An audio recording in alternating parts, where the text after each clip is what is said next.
خوتي خواتاتي اهلا وسهلا مرحبا بكم يا جماعه الخير صباح الخير عليكم زول اللون والسلام عليكم j'espère que vous allez bien j'espère que vous vous portez bien nous sommes le 25 novembre 2023 et ce mois de novembre les Algériennes et les Algériens le terminent comme le mois d'octobre comme le mois de septembre avec la même préoccupation avec le même problème qui dure depuis 2021.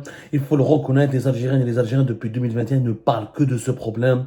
L'inflation, la cherté de la vie, la hausse des prix. Chaque jour, quand ils vont dans les marchés, quand ils vont dans les magasins, ils assistent à des augmentations phénoménales. Leur pouvoir d'achat a été totalement laminé. Les Algériens n'en peuvent plus. Ils n'en peuvent plus. Le poulet augmente, les œufs augmentent, les légumes ça augmente, les fruits ça augmente. كلش طلع. الخضرة الفاكهة اللحم. الناس راهي عايشة يا جماعة une énorme crise sociale. رانا في بلادنا واحد ما يهضر عليها. Que ce soit les opposants ou les médias du pouvoir. Ils parlent de la Palestine, des généraux ou de grands thèmes géopolitiques. Ailleurs. Les Algériens et les Algériens n'arrivent plus à s'en sortir. Ils ont peur de sortir chez eux, d'aller faire les courses. Ils n'arrivent plus, et certains produits, comme les œufs, certains légumes, certains fruits, qui sont devenus un luxe pour 10 millions de foyers algériens. Dans un pays où le salaire moyen est encore de l'équivalent de même pas 300 euros, même pas de 250 ou 270 euros réellement, avec 43 000 dinars, la situation est catastrophique. La Banque d'Algérie, qui est la banque centrale, qui est l'institution qui est censée réguler le système financier et économique national et qui veille sur son fonctionnement normal et sur son développement, a publié un rapport. A publié un rapport sur l'évolution de l'économie algérienne sur le plan économique et monétaire en 2022. Et elle a parlé de ce problème de l'inflation. Et elle a expliqué parfaitement les causes de l'inflation et elle a expliqué l'ampleur de la problématique de l'inflation, la cherté de la vie.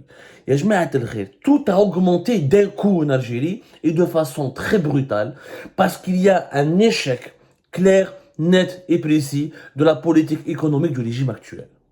Le régime actuel s'est lancé dans une politique anti-importation depuis 2020 et 2021. Il a privilégié les réserves de change au lieu de l'investissement et de la garantie de la disponibilité des produits de première nécessité. Il a négligé les investissements agricoles. Il n'a pas anticipé l'impact de la sécheresse et du réchauffement climatique. Il a trop bouleversé et trop déstabilisé les secteurs du commerce avec la loi sur criminalisant la spéculation illicite en décembre 2021. Il n'y a pas de plan de redressement de la production algérienne, elle est totalement faible. On ne vit que du pétrole et du gaz et de ses dérivés directs ou indirects, comme les engrais, le ciment, ou quelques produits, les carburants, quelques produits pétrochimiques. L'essentiel des autres productions, l'industrie elle est encore plus faible que jamais. L'Algérie ne produit toujours rien. On ne produit rien. L'État n'investit pas beaucoup. Il veut garder son argent dans les réserves de change. Quand il investit, c'est pour les budgets de fonctionnement, ou là, augmenter la masse salariale des fonctionnaires et des dirigeants, ou là, pour construire quelques logements, quelques infrastructures qui lui sont propres pour ses besoins à lui, ou là, pour garantir un minimum de paix sociale. Mais il n'y a pas d'investissement dans le développement économique, dans le renforcement de la croissance économique, dans le développement des projets industriels, etc. Toute cette politique d'hostilité à l'égard du peuple et de largesse à l'égard des dirigeants du train de vie de l'État a aggravé l'inflation. وش يقول le dernier rapport de la Banque d'Algérie يقول لك يا جماعة en Algérie 64,4% de l'inflation est provoquée ou la causée par l'augmentation ou la hausse des prix des produits alimentaires. La hausse en 2022, ces prix ont enregistré, dans les produits alimentaires, les prix des produits alimentaires ont enregistré une inflation de 13,4%, contribuant ainsi à hauteur de 64,4% à l'inflation globale. C'est énorme. 13,4% sur une année d'augmentation des prix, ça c'est une moyenne. La moyenne d'augmentation des prix des produits alimentaires, elle est de 13,4%. C'est énorme.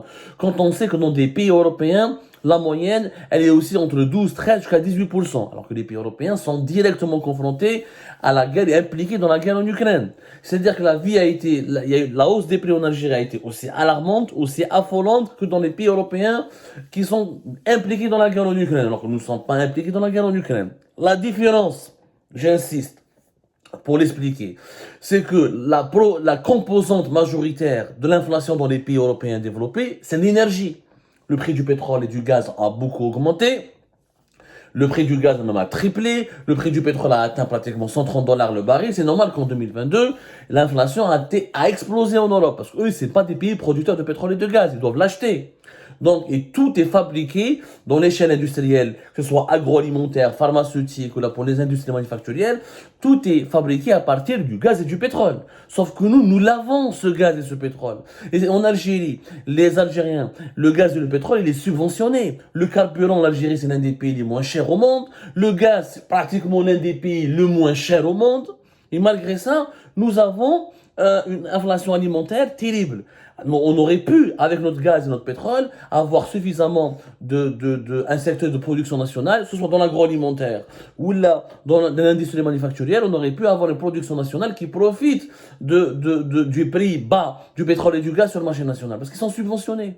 حنا l'essence والغاز نشروه باطل في الجزائر ناكلوهم باطل on le dilapide.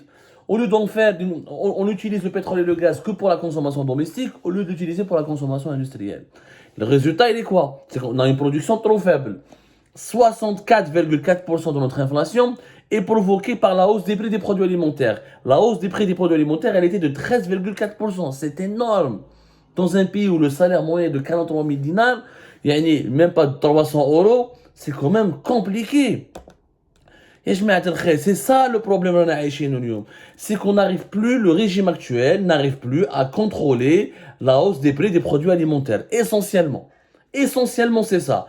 Mais attention, باش نقول لكم حاجة باش تفهموا مليح. Il n'y a pas que les produits alimentaires. Il n'y a pas que les produits alimentaires.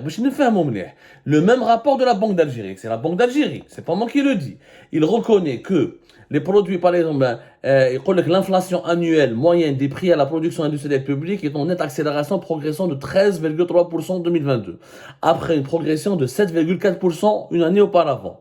Celle des prix des industries manufacturières a progressé de 8,9% en 2022 contre 7,8% en 2021. C'est-à-dire que même les produits, qu'est-ce que ça veut dire cette phrase? C'est très important d'avoir une culture économique pour que vous sachiez même les produits que nous voulons produire en Algérie ont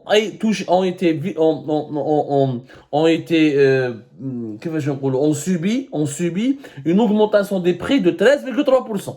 Les produits industriels, télévision, imprimante, bureau, une pièce mécanique, une pièce de rechange, tous les produits industriels, si nous voulons, quand nous avons pu, le peu de produits industriels que nous avons pu produire sur place en Algérie, leur prix a augmenté de 13,3%. Alors, vous allez me dire, c'est pas normal, Abdou. L'alimentation, l'agriculture, il y a le sécheresse, il y a la faiblesse de la production agricole, il y a des problèmes de mauvaise gestion du foncier agricole. On a fait toute une émission sur sur l'insécurité alimentaire qui menace les Algériens et les Algériens, vu que la production des viandes a chuté, de la pomme de terre, des cultures maraîchères, du lait. On a donné les chiffres, encore une fois, en se basant sur les données de la Banque d'Algérie récoltées auprès du ministère de l'Agriculture et du Développement rural. Maintenant, qu'est-ce qui explique que même les produits industriels en Algérie ont augmenté, alors que normalement le pétrole et le gaz sont pas chers, avec le coût de l'énergie qui est faible, le coût des salaires qui est faible en Algérie, normalement les produits industriels ne sont pas chers. Pour une raison simple, c'est la politique des restrictions aux importations. Mais qu'est-ce que la matière première? Pour fabriquer un produit industriel, il faut des machines. Les machines, il faut les importer depuis l'étranger. Le gouvernement algérien tarpak les importations. De 2020 à 2023, il a fait une série de mesures contre les importations. Changement de code de commerce, il faut des autorisations pour certaines importations. La fête à l'Algex, avec le document à l'Algex qui doit être délivré aux importateurs qui doivent prouver à l'Algex dans un dossier administratif sur la machine qu'ils doivent importer ne peut pas être fabriquée ou n'est pas disponible en Algérie. Les séries compliquant les séries de mesures qui ont compliqué l'ouverture des lignes de crédit au niveau des banques, le contrôle accru de certains dans les douaniers, le ministère du Commerce qui change les agréments des importateurs et qui à chaque fois impose une nouvelle mesure restrictive pour faire de l'industrie. Tu as besoin aussi d'importer. Tu as besoin aussi d'importer. Pour fabriquer un produit industriel, il y a certaines matières premières qui vont à l'étranger, certains composants qui vont à l'étranger, il y a une machine qui va à l'étranger, il y a un logiciel qui va à l'étranger. Tu ne peux pas tout fabriquer à 100%. Même la Chine, l'usine du monde, non pas, il n'y a pas un produit qui est 100% chinois. C'est rare de trouver un produit 100% chinois. Il y a toujours quelque chose, un composant, ou on appelle ça les intrants de production qui sont importés depuis l'étranger. هذه حقيقة ما نكذبوش عليها. Mais le gouvernement algérien n'arrive pas à comprendre cela. Et du coup, voilà, même l'industrie en Algérie, elle est victime d'un taux d'inflation qui est élevé, qui est similaire à celui des produits alimentaires, puisqu'on est à 13,3% pour les produits industriels, alors que pour les produits alimentaires, nous sommes à 13,4%. Troisième problème.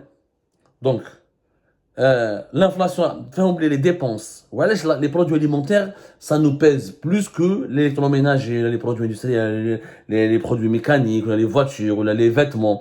Parce que 43% du panier des foyers algériens, c'est des produits alimentaires. 43%. Et les 43% de nos dépenses vont vers des produits agricoles et des produits alimentaires. Donc, c'est quand les Algériens, comment ils se rendent compte, comment ils subissent de plein fouet la hausse des prix. Parce que quand ils vont acheter de leur nourriture, quand ils vont acheter les fruits, les légumes, les produits agroalimentaires, les viandes, et les autres types de tout ce qui est nourriture, que ce soit végétal ou animal. Parce que 43% de leur coût fin est composé de produits alimentaires. 40% même c'est des produits manufacturiers. Ou 17% c'est des services. Il est comme en Algérie, la consommation en Algérie, de quoi elle est consommée, de quoi elle est composée. Le reste, le troisième problème, c'est comme on ne produit pas beaucoup, il faut importer. Et comme on n'importe pas beaucoup, du coup, le peu de produits importés qui arrivent en Algérie arrivent aussi cher. L'inflation des produits importés a augmenté de 15,6% en 2022, elle était de 22,6% en 2021. Il y a des produits, par exemple, les produits alimentaires et vivants ont atteint un taux d'inflation de 32,6% l'année 2022, contre, par exemple, 25,6%. C'est-à-dire que les produits, par exemple, les animaux, certains produits alimentaires, les viandes qu'on importait à l'étranger ont augmenté. Ce que nous importons, pas ce qui est produit localement. Les viandes que nous importons, par exemple, certains produits alimentaires que nous importons, par exemple, ont augmenté en moyenne de 32,6%. Parce qu'il y a une inflation mondiale sur le marché mondial. L'Algérie n'est pas responsable. Parce qu'elle est belle comme chaque année, l'indice des prix des produits alimentaires à l'Organisation des Nations Unies pour l'alimentation et l'agriculture, la fameuse FAO, et il y a eu effectivement les produits alimentaires en 2022 ont augmenté de 19%. Par exemple, le lait, les produits laitiers ont augmenté sur les marchés mondiaux de 19,5% en 2022 par rapport à 2021. Les céréales ont augmenté de 17,9% en 2022 par rapport à 2021. Les huiles végétales ont augmenté de 13,9% en 2022 par rapport à 2021. La viande a augmenté de 10,3% en 2022 par rapport à 2021. Et le sucre a augmenté de 4,7% en 2022 par rapport à 2021. Ce sont des produits que nous consommons beaucoup en Algérie, que nous ne fabriquons pas, et donc nous sommes obligés de les importer. Sauf que au niveau des marchés mondiaux, ils ont augmenté. Donc l'Algérie, elle a un double problème. Une inflation locale, une inflation importée. وما كاش منها les dirigeants algériens اللي يقول لك notre problème c'est que l'inflation importée. Non, qu'il y a une inflation locale. Qu'il y a une inflation locale qui s'explique encore une fois par une politique de restriction aux importations qui a bousillé la production, par un mauvais schéma agricole, par de mauvaises décisions dans le secteur agricole, il y a un sous-investissement dans le secteur agricole, il y a un échec l'incapacité du gouvernement algérien actuel à anticiper les conséquences du réchauffement climatique et de la sécheresse. Il y a deux types d'inflation en Algérie. L'inflation locale qui s'explique par des problèmes locaux ou l'inflation importée qui s'explique les marchés mondiaux et il y a une augmentation à cause de la guerre en Ukraine, etc. Et la crise énergétique et les multiples chocs géopolitiques. C'est-à-dire que l'Algérie n'est pas responsable. Mais tout a augmenté. Donc, c'est quelque chose qui est tout à fait habituel. Non, ce n'est pas habituel. Un pays qui a du pétrole et du gaz et qui arrive et qui subventionne le pétrole et le gaz pour la consommation interne a nettement les atouts pour développer une industrie locale.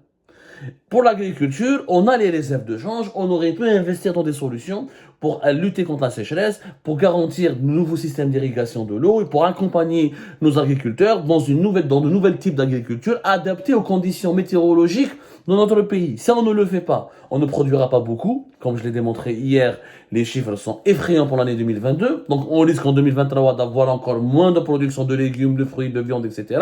Avec la même politique anti-importation, parce que là, vers la fin de l'année 2023, on va importer les viandes. Ils ont amélioré, ils ont rétabli les relations, ils ont rétabli les relations avec l'Espagne pour ramener quelques produits agricoles depuis l'Espagne, parce qu'ils veulent tout faire pour baisser l'inflation en 2024, parce qu'il y a les élections présidentielles de 2024.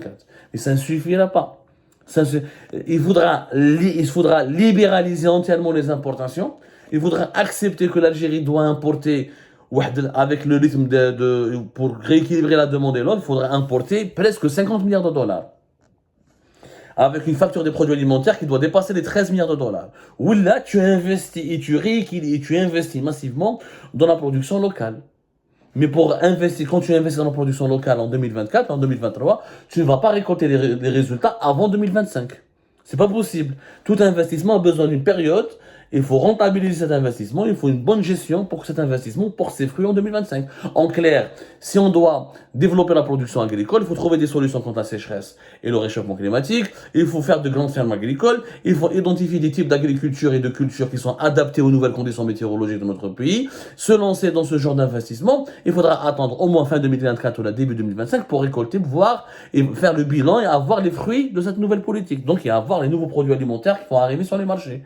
Donc, quoi qu'il arrive, on passera une année 2024 très terrible et très très difficile.